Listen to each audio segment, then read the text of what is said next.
What happens when you take two serious anglers, drop them on an unknown body of water, and give them a mission to conquer the lake and each other?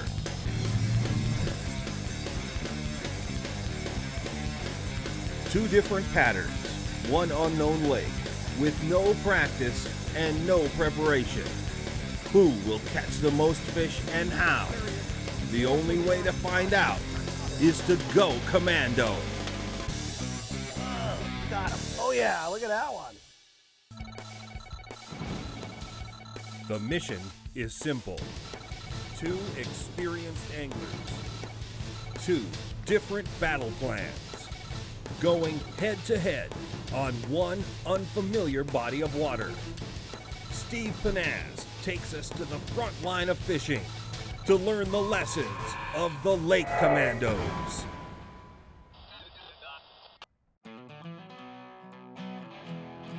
Oh, look at the timber in there. You know what that means? Yeah. Plenty of places for big bass to hide.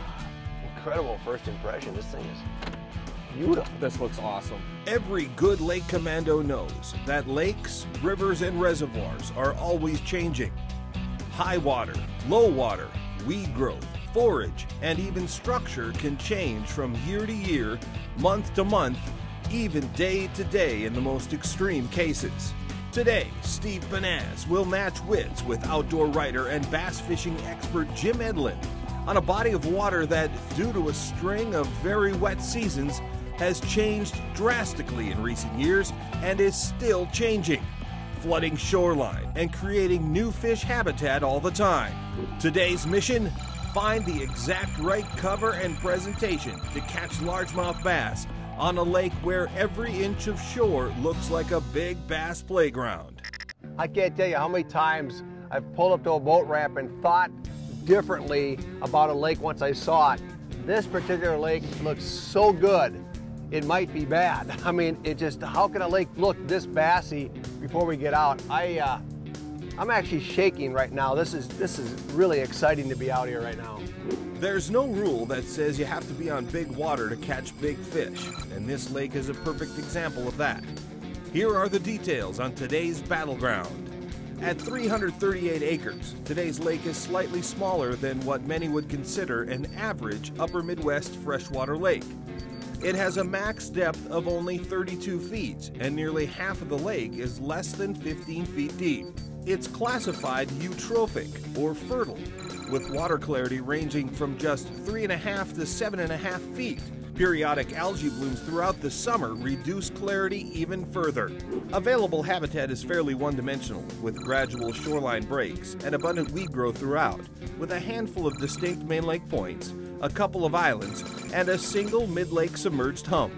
Cover is off the charts, with a wide variety of submerged vegetation, including cabbage, coontail, and other grasses, and large stands of emergent vegetation, including hardstem bulrushes and common cattails.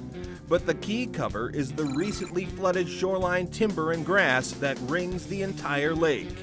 Primary forage includes yellow perch, juvenile bluegills, and a variety of minnow species, while the dominant predators in the lake include walleye, northern pike, and largemouth bass.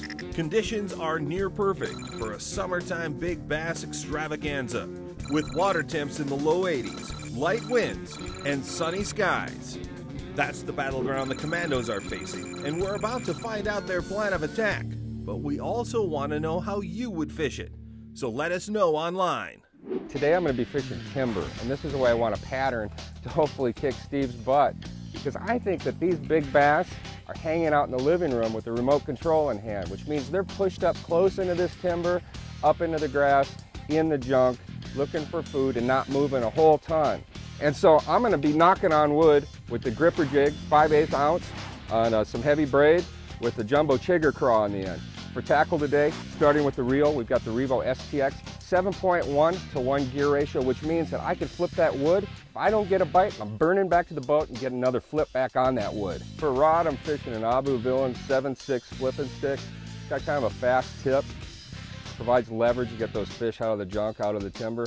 In terms of line, you want a heavy line, 50-pound braid, spider wire cell. Hey, this is a nice combo. exactly what it's going to take to pull those toads out of the living room.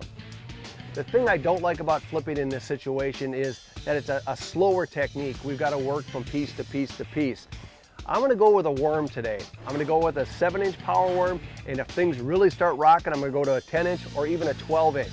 What I've got rigged right here is an Abu Garcia 7-foot 6-inch Veritas rod. I've got the new STX reel on here with 7.1 to 1 retrieve ratio.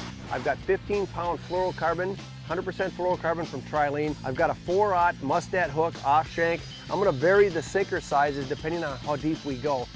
The line is heavy enough to get these things away from the cover, and I tell you what, we're looking for 5-pound plus bass today, and I think we're going to find them. So we've got two classic presentations going head to head. The jig versus the Texas rigged worm.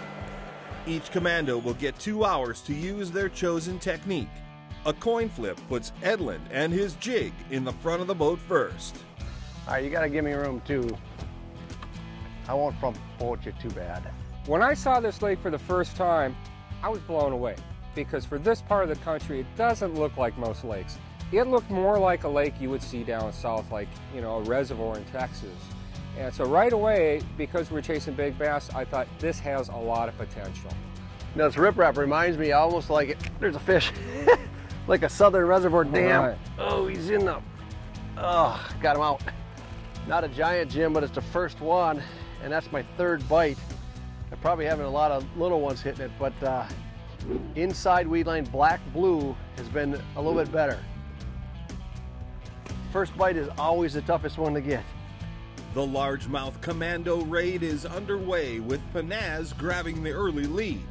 But with this much great cover and 2 very experienced anglers, we could be in for some serious fireworks. Look at how fat that Nice. guy is. Jeez. Lake Commandos is brought to you by Abu Garcia, For Life, Trilene, Anglers Trust, Berkeley Trilene, Ranger Boats, still building legends one at a time, Spider Wire, nothing gets away, and by Fish Hound, when to go, where to go, what to throw.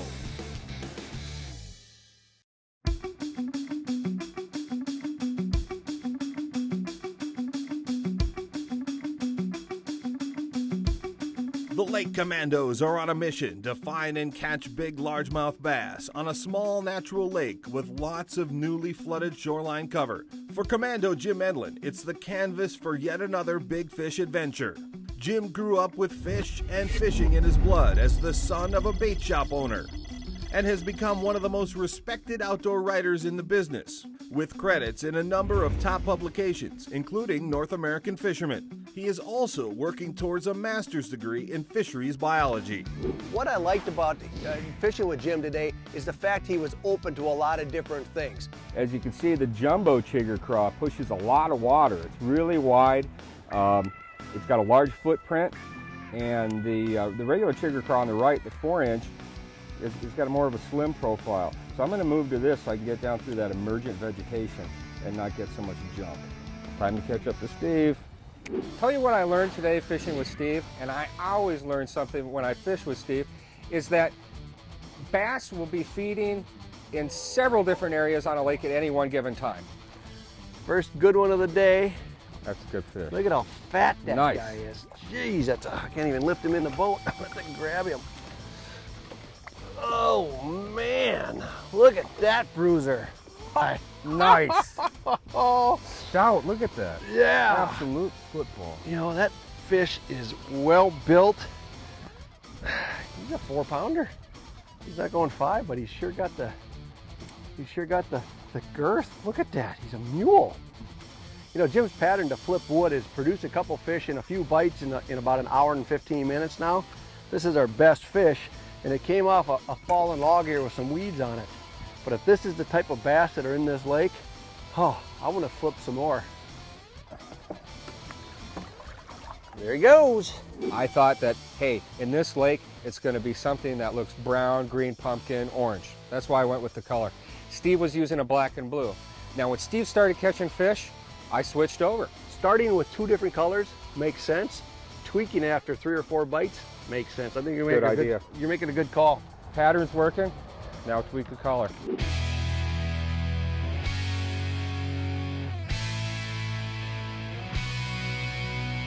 Getting nervous, Jim? Time's running out. A little bit nervous. I'd be lying if I said I wasn't.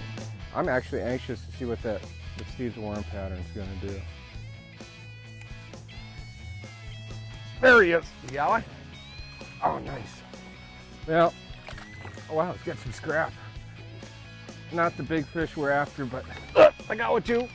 Ah, must be a school out here. It's not a big fish. Not a big fish, but that's 2 fish in the last couple minutes off of 1 tree. And you know, it's not a big fish, but the way they're built in here, I bet you get a 20, 21 incher, they're gonna be tanks. When time is limited and you're trying to find fish, making the right decisions is the toughest part about it. I think that the worm is gonna have to be, we're gonna have to make that switch. Are you ready to do that? let's do the worm. If I could break dance, I'd get down on the floor, you know, and I'd do the worm. Go ahead. The electric boogaloo, but ain't happening. This boy's put on a few pounds since his high school breakdancing days, which are embarrassing. Jim Edlund may not be ready to dance, but he might have to make some pretty fancy moves to keep pace with Steve Pennaz. This segment of Lake Commandos is brought to you by Yeti Coolers. Yeti, wildly stronger, keep ice longer.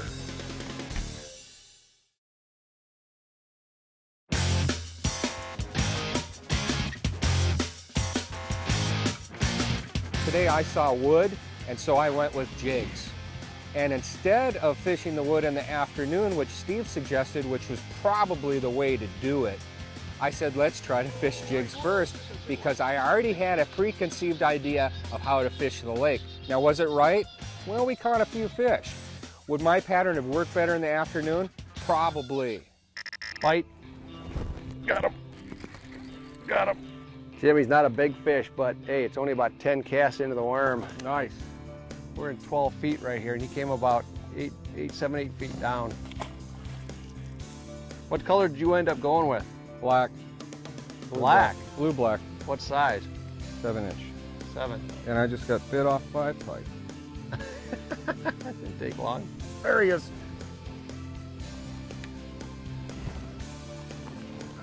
You know, we ended up switching to a worm pattern today, and I think through sheer effort and just time on the water, it started producing because it allowed us to fish in multiple areas today. You know, we've picked up a number of fish on the worms, nothing big yet. Jim's going big just to see if we can get something going. This is a standard 7-inch power worm. It's caught a bazillion fish, and I just rigged it wrong. You know, a little tip here is if you put a swivel on above your worm, I learned this from Janet Parker, it just locks your worm in place right there. So you can see that the swivel it locks the worm in there, doesn't get in the way with anything, and if a bass hit it, doesn't pull it off. It increases your hookup odds. When I fell behind from the get-go, I got a little nervous, and it took me a while to recover. There he is. Ooh, good one for the worm. Got a good one? Oh, beaut! Right off that stump, huh? Yeah, right off the stump. Yeah, that was the 7-inch worm. Was it? Oh, you backed down, huh? I backed down. 7-inch will take nice fish. Oh, nice fish. What a gorgeous That's what we've been fish. looking for. You know, Steve, I think that your worm pattern definitely paying off. 7-inch. Yeah, you had the black blue one, which is the same color that our you know, that we were getting them on the flipping with. See, that's a chunky fish, like you said. You know, you imagine that fish is a 20, 21, 22, and that fish is going to be real heavy. When I got that first nice fish off the wood, I was pretty excited, and I felt good, and I started to relax. Then later on, when I pulled one off of the bulrushes with a hard sand bottom on a big worm, things really fell into place. You're cleaning up behind me, man. That's a big fish. That's a bruiser. Oh, baby!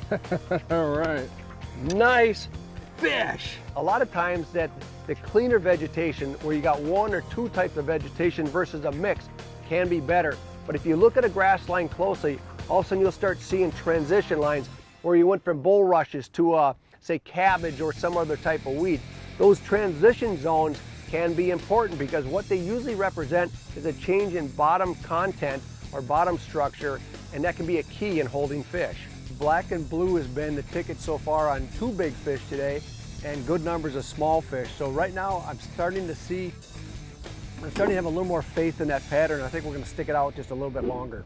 The battle plan is coming together, and Jim Edlund still has some ground to make up. But this is one commando that can catch a bunch of big fish in a hurry. Oh, beautiful. Lake Commandos is brought to you by Yamaha Marine. Reliability starts here. Johnson Fishing. Yeti Coolers. Wildly stronger. Keep ice longer. Not too kinky. No kinks ever. And by Humminbird. Simply, clearly better. The Lake Commandos are stocking largemouth bass in a small, high-water lake with incredible flooded cover. And so far, Steve Pennaz is in complete control. I just challenged Jim to a $2 bet. Whoever gets the next 3-pound plus bass wins $2. It's been a fun day. We've learned a lot. These worms have been effective in that we can work some of these outer weed edges and the wood at the same time. But looking back throughout the day, we've taken 4 big fish. 3 have come off timber, 1 on a jig, 2 on worms, and another one came off some real sparse grass. $2, good faith bet, and buck burgers in town. What they call school teacher night. Buck burgers tonight? We're gonna definitely be off by 5. You know it, I'm gonna eat about 5 of them. Fortunately, what happened about 3-4 casts after that, I got bit in a location that we had not found any big fish on it. It was off the shore. Good one. Uh-oh. I may be buying buck burgers. Oh, yeah! Wow, nice! Come to me, $2, baby! Nice! Woo! Woohoo! 10-inch power worm.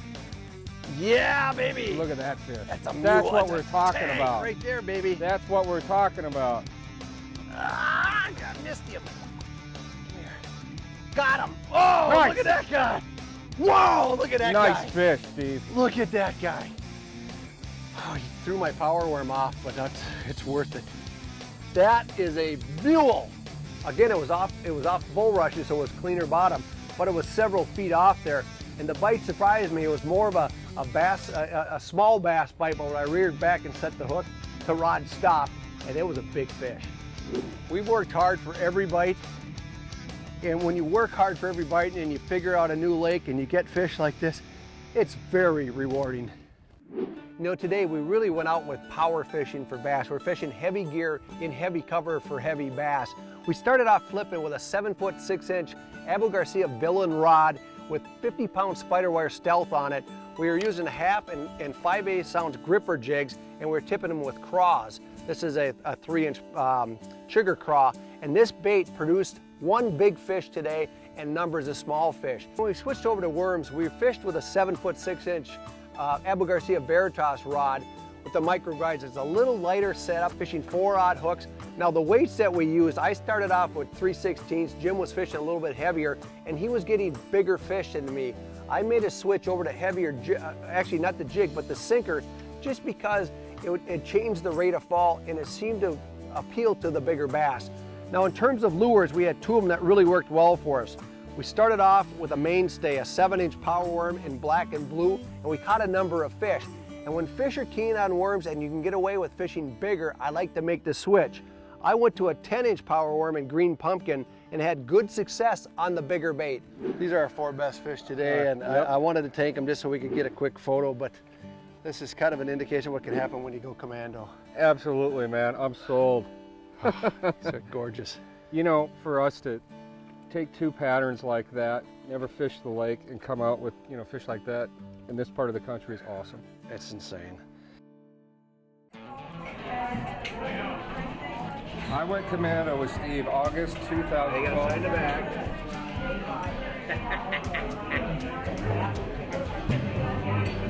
And the best part? And he's going to get 2 buck burgers. Here's the old brick in. Thanks, Steve.